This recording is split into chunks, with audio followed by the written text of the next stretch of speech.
तर इकडे लोकसभेच्या चौथ्या टप्प्यातल्या शिरूर मतदारसंघासाठी मतदानाला आता सुरुवात झाली आहे आणि इथल्या लढतीकडे सगळ्यांचंच लक्ष लागलेलं आहे। महाविकास आघाडीचे उमेदवार डॉक्टर अमोल कोल्हे आणि महायुतीचे उमेदवार शिवाजी आढळराव पाटील या दोन दिग्गजांची प्रतिष्ठा या ठिकाणी पणाला लागली आहे। नागरिक मतदान केंद्रावर मतदानासाठी आता उत्स्फूर्तपणे दाखल होऊ लागलेले आहेत आणि याचाच आढावा घेतला आमचे प्रतिनिधी हेमंत चापोडे यांनी।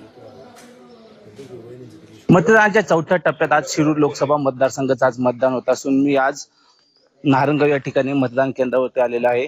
शिरूर लोकसभा महाविकास आघाडीचे उमेदवार डॉक्टर अमोल कोल्हे यांचे या ठिकाणी मतदान होणार आहे। आपण जर या ठिकाणी पाहिले तर शिरूर लोकसभा मतदारसंघात महायुतीकडनं शिवाजी आढळराव पाटील हे निवडणुकीच्या रिंगणात आहे, तर महाविकास आघाडीकडनं डॉक्टर अमोल कोल्हे हे निवडणुकीच्या रिंगणात आहे।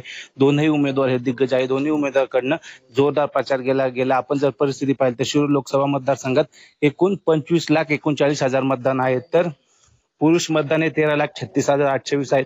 महिला मतदार हे 12,02,679 आहेत, तर तृतीयपंथी हे 203 मतदार आहेत। असे एकूण जर आपण विचार केला तर 25 लाख मतदार आहेत। त्यामुळे एकूण किती मतदान होतं त्यावरती दोन्ही उमेदवारांची खरं तर विजयाची गणित अवलंबून असणार आहे। दोन्ही उमेदवारांकडनं जोरदार प्रचार केला गेला।